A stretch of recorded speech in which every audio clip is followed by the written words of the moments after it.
Welcome to Okaloosa Eye on Crime, part of the Emerald Coast Crime Stoppers effort to help local law enforcement both solve crimes and locate wanted suspects still on the loose. I'm Nicole Wagner. And I'm Michelle Nicholson. We have lots to talk about in this month's edition, and that includes brutal home invasion robberies in both Niceville and Crestview, as well as the latest attempt, there have been several, to break into a Baker pharmacy. Let's start with a home invasion robbery and aggravated battery that took place in the Niceville area that's under investigation by the Okaloosa County Sheriff's Office. Now, this happened last month on Kristen Circle at about 10:30 at night. The homeowner said 3 men wearing masks and gloves followed her inside the garage when she arrived home in her car. They then attempted to rob her and physically attacked her in the house. Now, when her husband arrived home a few minutes later, he says he wasn't able to get the garage door up all the way. When he got out of his car, he was also attacked and robbed. Now, his wife did manage to run to the neighbors and call someone for help, but this is a pretty brutal crime up there in the Rocky Bayou area of Niceville. So anybody with information about this crime, give us a call, 863-TIPS. Of course, you can go to the web, emeraldcoastcrimestoppers.com, and submit an anonymous tip there as well. And this was an older couple, and both, when deputies arrived, both were bleeding. So this was an attack on two senior citizens in the area, with the obvious MO being to get as much money or items as they could and get out of there. So we desperately want information on this that will lead to arrest of these people who are considered dangerous and need to be taken off the streets.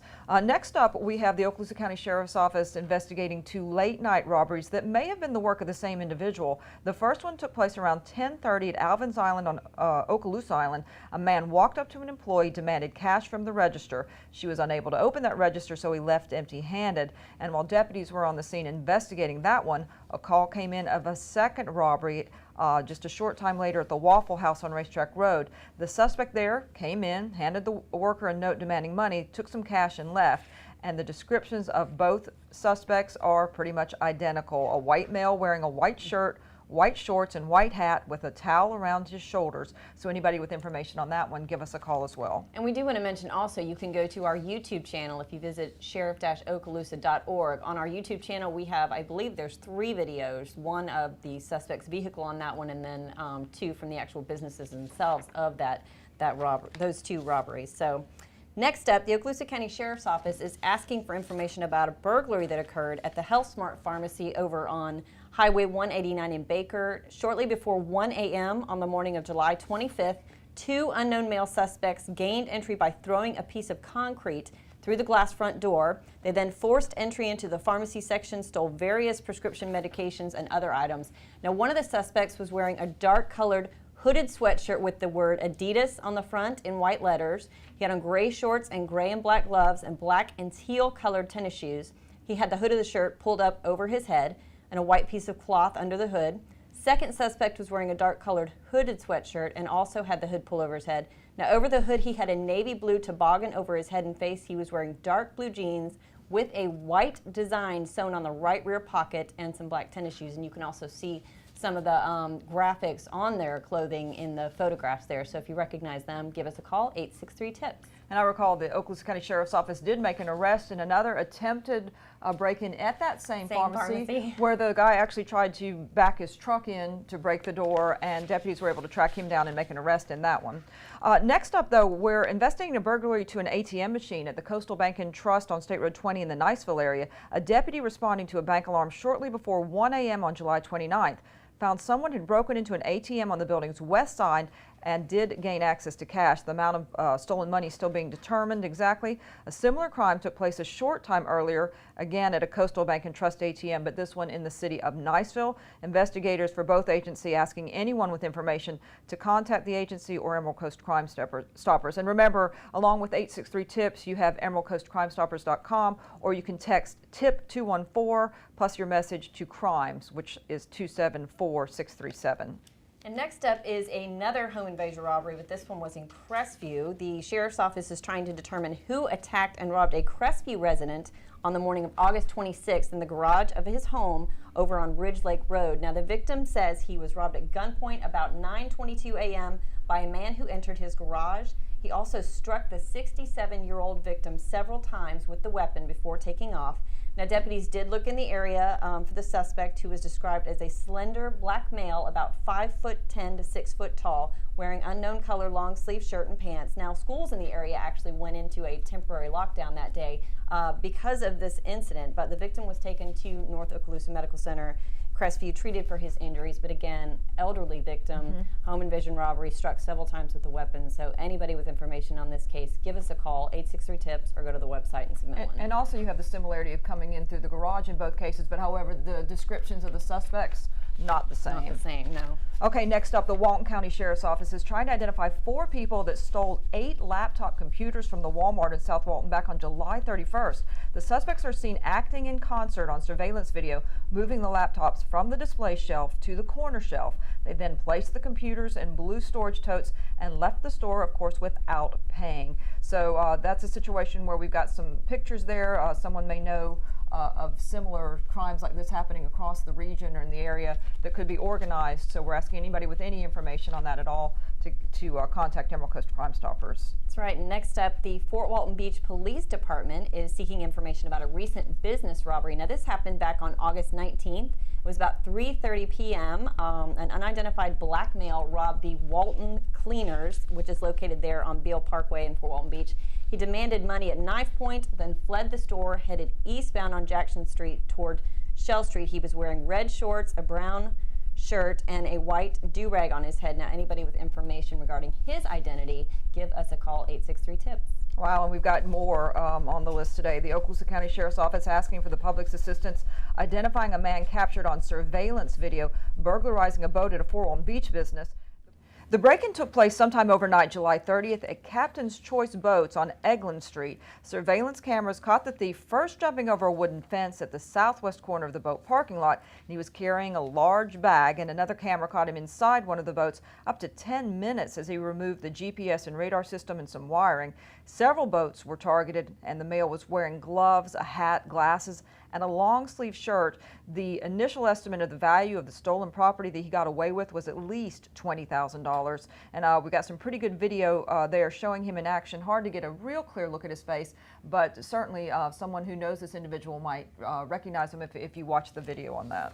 And last but certainly not least, the Fort Walton Beach Police Department is trying to identify the man in this photo that burglarized a vehicle in the Winn-Dixie parking lot there on Eglin Parkway back on August 19th. So take a look at him. That's actually a pretty good photograph. Somebody's probably going to know who he is, and you can give us a call. We want to remind folks also that we do profile a lot of cases here on the Okaloosa Eye on Crime, but you can always visit our website, emeraldcoastcrimestoppers.com. We have several unsolved crimes on there as well, with photographs, videos, and of course we do a crime of the week as well. So. Right, and also to remind folks that these cases are all current as of today's taping date, which is September 6th.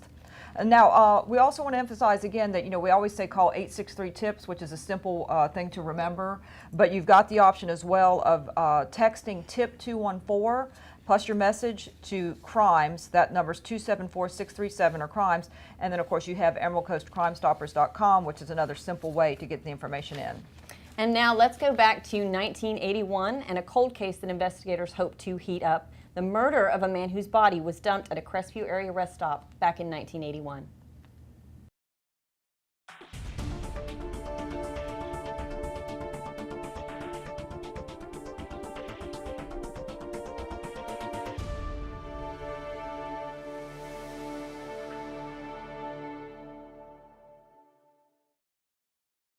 On February 22, 1981, 42-year-old Bert Eldon Gross packed all his belongings into his truck, left his hometown in South Florida, and headed towards Phoenix, Arizona with hopes for a better life. He departed the Fort Myers area, we know, around 8 o'clock in the morning. And about 14 hours later, one of our deputies in Okaloosa County was doing a routine check of the eastbound rest area off of I-10 in Crestview, Florida. He found the victim's driver's license and obviously some clothing. It seemed to him like it had some blood on it, some evidence that there could have been some sort of struggle or something. A check of that immediate area turned up nothing else of note, but the next morning, Gross's body was found at the westbound I-10 rest stop about 2 miles away. He was shot point blank with his own weapon in the right temple area. Before that, he was beat with what we believe was a pair of channel lock pliers. Those two items have never been recovered. However, a bullet casing was matched to casings fired from Gross's gun in Fort Myers, proving it was the murder weapon. Gross's 1969 Ford Ranger pickup with a Mack Bulldog and white spoke rims was found March 8th at a vacant home in Mexico Beach in Bay County. Investigators initially were able to develop one suspect, but that individual did pass a polygraph test and has since died. However, with new developments in DNA, investigator Joyner's submitting additional items of evidence to the state crime lab in hopes of a break in this cold case murder. We take these cases very seriously because we're here for the victims and their families. So we don't ever give up on what we do. Investigator Joyner says the actual killing may have even happened in a county to the east of Okaloosa County, with Gross's body being dumped here. The motive for the killing is a mystery, but he's asking anyone with information on the murder of Elbert Gross to contact the Okaloosa County Sheriff's Office at 850-651-7400 or Emerald Coast Crime Stoppers at 850-863-TIPS. Now, next up on the next edition, we're going to be profiling another 1981 case. This is the murder of Leonard, or Buddy Phelps, as he was more commonly called. The 59-year-old Niceville resident was found in the backyard of his boat repair business off John Sims Parkway back in March 1981, and that crime is continuing to get attention as we speak from Okaloosa County investigators. We're going to have the latest on that one in next month's Okaloosa Eye on Crime. But right now, let's see who's in segment 1 of the Suspects on the Run. And we want to remind folks they're wanted as of today's taping date, which is September 5th, 2013. And first up is a new face to Okaloosa Eye on Crime, and that is Hastel Michael Thacker II, 36-year-old white male wanted for violation of probation on the original charge of battery on an officer or firefighter last known to live in Crestview. Law enforcement's also looking for Mark Stephen Hansford. He's wanted for altering a bank bill or note as well as theft. And officers are looking for Roderick Darrell McKinnon Jr., who's wanted for violation of probation on the original charge of possession of cocaine, last known to live on Lang Road over in Fort Walton Beach. Sean Lee Moore, still out there somewhere, wanted for violating probation on fleeing and eluding a law enforcement officer, driving with a license suspended or revoked, as well as possession of cocaine. They do know that he used to last live on Garfield Drive in Fort Walton Beach. And the Walton County Sheriff's Office is looking for Carlos Urbina Suarez, 26-year-old Hispanic male, and he's wanted for larceny and burglary. Give us a call, 863-TIPS, if you know where to locate Katina Tranice Moore. She's 31 years old, and she's wanted for violating probation on a charge of grand theft. Next up is William Christopher Smith, who is wanted for failure to register as a sexual offender. Here we've got one that we can take off the list now because Dana Marie Stell has been located since the last show. But we're still looking for Brendan Tyler Spears, who's wanted for violation of probation for burglary and grand theft of a firearm, last known to live in Niceville. 49-year-old Robert Clay Oglesby is wanted for burglary and criminal mischief. His last known address was in Baker. Next up is Buck Rogers. He's a 52-year-old black male. He's wanted by the Walton County Sheriff's Office on numerous fraud charges.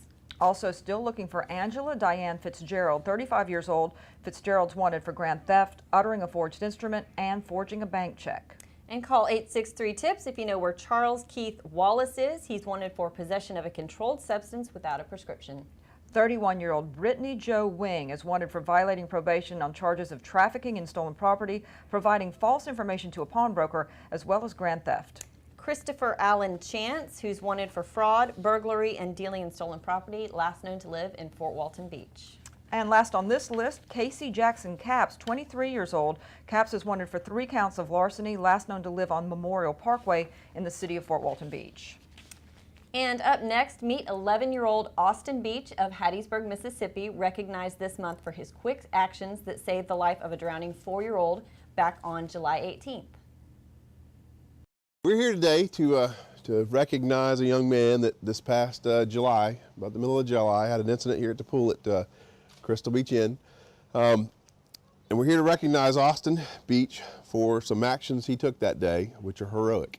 Now, her hero is a person who takes courageous action at a time and a place when something presents itself that needs to be done. And Austin was a hero that day in July here at the pool at the Crystal Beach Inn. A situation presented itself where there was a little girl that was here at the pool and had succumbed to a possible drowning.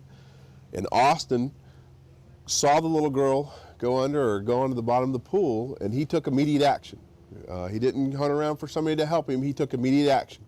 And went down to the bottom of the pool and picked up that little girl and brought her out of the pool and brought to the attention of the adults that were here on the pool deck. And the adults were able to perform CPR and help the girl, and we got EMS and the fire department here to help.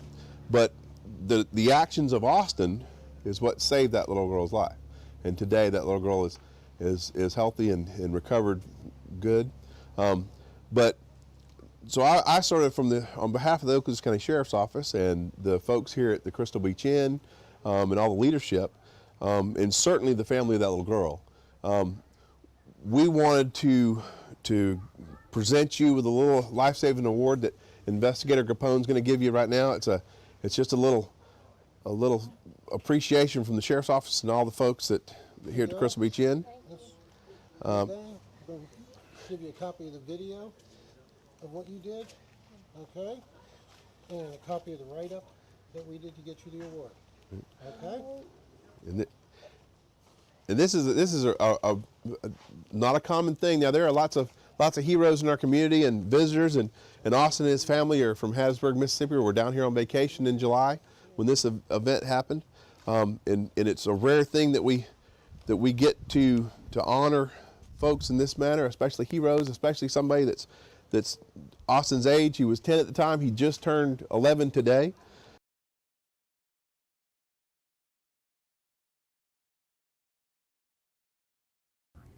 Now, as you can see, the actual rescue was captured on the video surveillance cameras at the Crystal Beach Inn in Destin. The 4-year-old girl was in very bad shape initially, but luckily she recovered at Sacred Heart Hospital in Pensacola.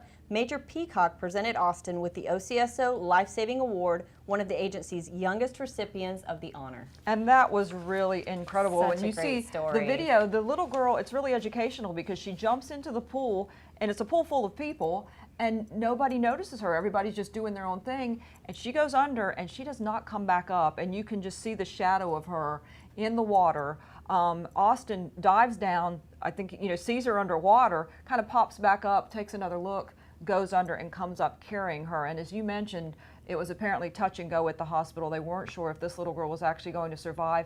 She pulled through. She's fully recovered.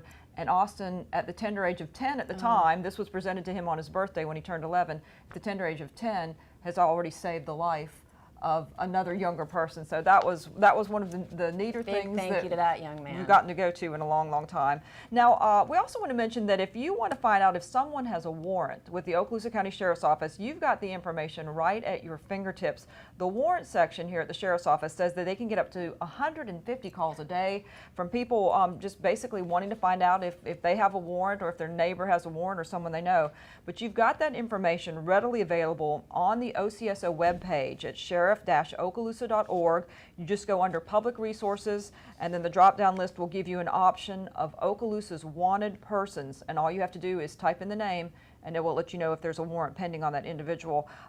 We want to mention also we've got the iPhone app that is out, and one of the things that are available, one of the links available right there on the iPhone OCSO app is a link that takes you directly to warrants so that you can do the same thing. There's an Android app in the works as well coming up for that, but that's just a quick and easy way if you want to check on warrants to have access without having to pick up and make a call. Just plug in the name and check it out. And of course, if you do know any of them that are wanted and you know that they're in your neighborhood or know their whereabouts, you can certainly call Emerald Coast Crime Stoppers and you might get a cash reward of up to $1,000.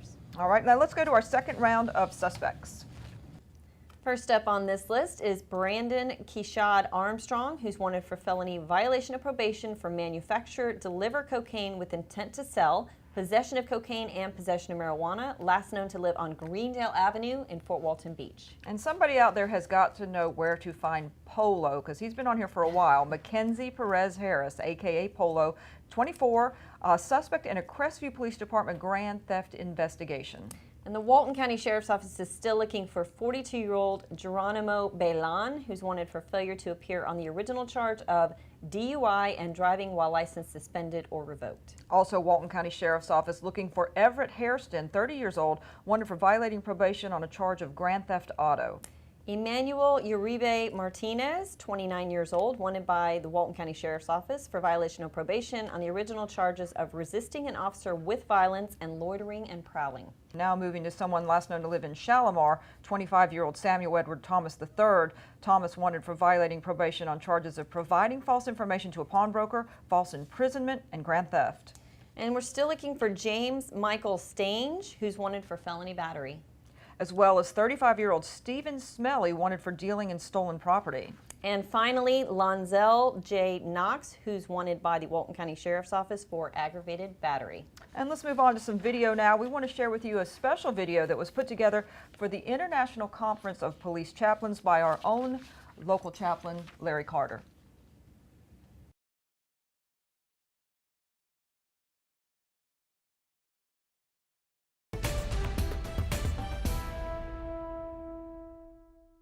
What do you think makes a good chaplaincy program, sir? Why do you have one? I think that the spiritual health of an organization is up there to me as being one of the most important aspects of an organization.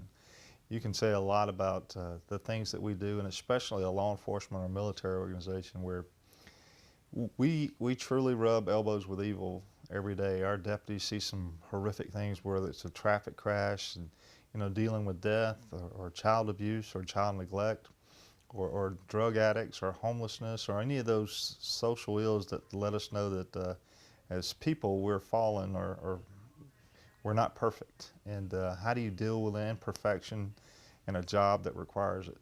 And the chaplains are basically our spiritual lifeline that help us deal with all those negative human acts that we're asked or tasked with addressing. We're problem solvers, and who ministers to that person and that family, and because we all have faults and we all have issues that concern us, and if you see that over and over every day, how do you maintain your perspective, your objectivity, a number of things. When you're dealing with a sex offender or a sexual predator or somebody that's just abused a child, remaining objective is key in our line of work. But we're humans and we have emotions, and how do we deal with our emotions?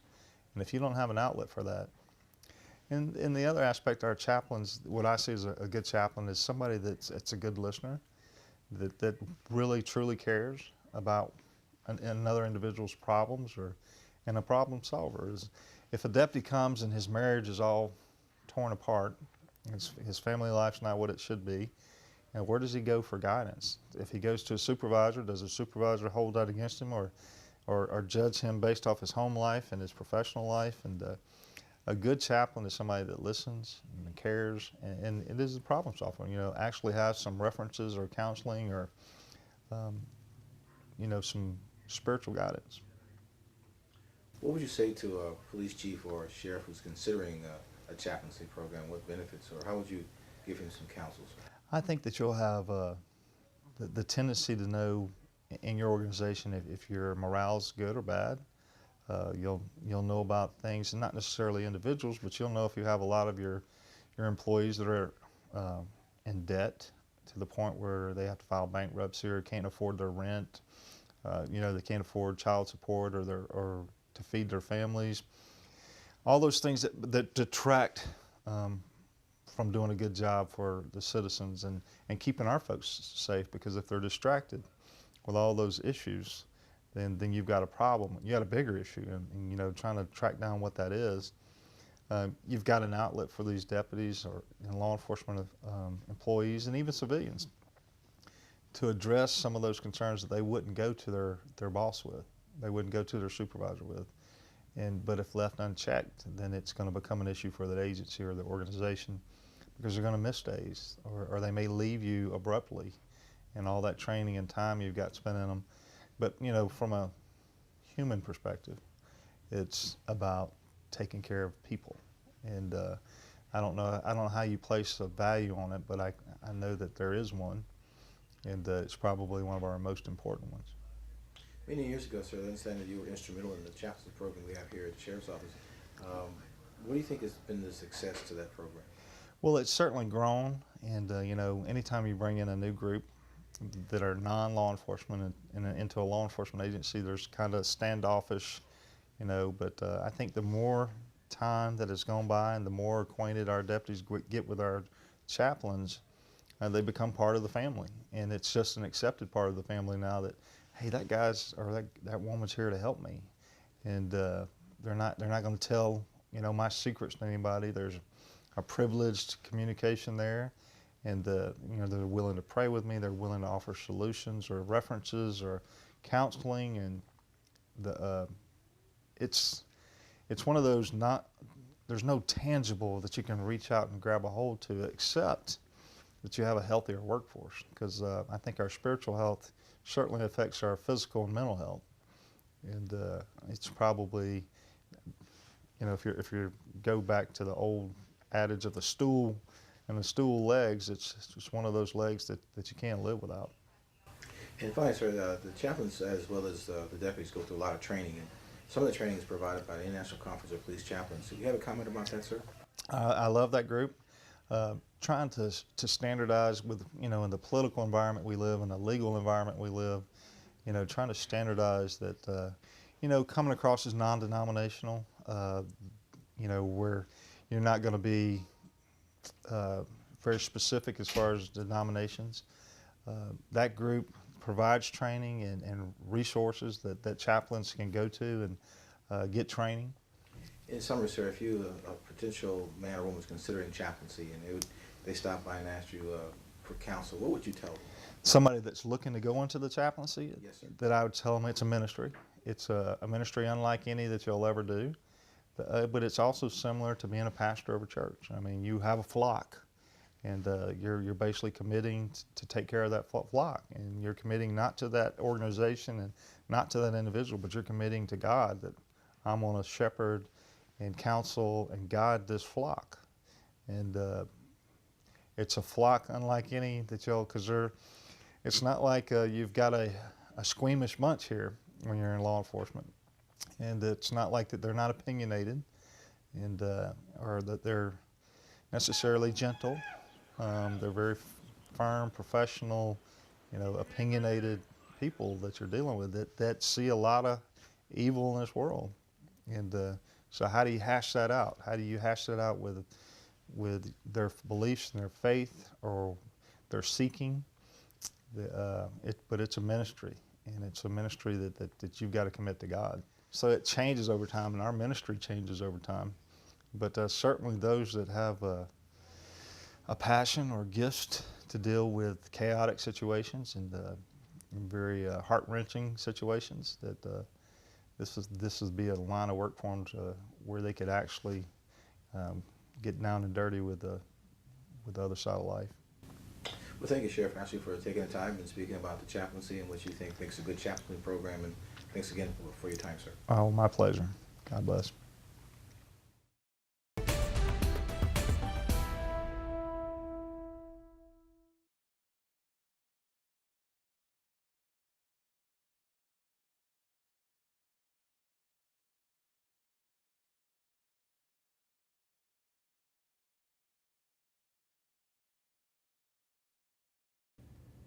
The ICPC is devoted to helping equip the men and women who minister to the law enforcement community. The Sheriff's Office Chaplains Program, in fact, recently held a very special training conference for their counterparts from all around the country. Had a really good showing for that. And that's going to be the last word from this month's edition of Okaloosa Eye on Crime. Thanks for joining us and for supporting Emerald Coast Crime Stoppers. See you next time.